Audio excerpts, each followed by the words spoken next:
Dnes sme sa presunuli do nášho skladu, pretože natáčať pri hlavnej ceste je veľmi problematické, takže si povieme pár informácií, ktoré ste chceli vedieť, ktoré ste sa pýtali v komentároch. Poďme na to.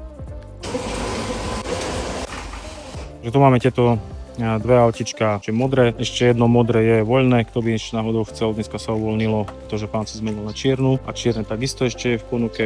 No a poďme na tie technické údaje, čiže rozmer korby, to ste sa pýtali častejšie, 1,60 m na dĺžku, 1,10 m na šírku, nosnosť korby 500 kg, vyklapanie je hydraulické, batériek je 6, sú to gelové baterky 12V, 100 Ah, nabíjanie je tu na do zasúky na 230, tiež 6 až 8 hodín. V aute máš aj uložný priestor, to si to odopneš pačkou, celé si dá do odklopíš, si môžeš uložiť nejaké gurtne na rade alebo hocičo, isto vybavená pásmi. Korba je odvrateľná z každej strany, čiže pravá, ľavá, zadná. Môžeš mať z toho takýto plaťak. Tento konkrétny model si zákazník objednal aj s majakom, aj s takouto sieťou na vrch, by sa mu tomu rozpýtalo. Auto je taktiež vybavené automatickým vyklopením zadného čela pridvihnúť. Pri 45 km rýchlosti je dojazd 100 km.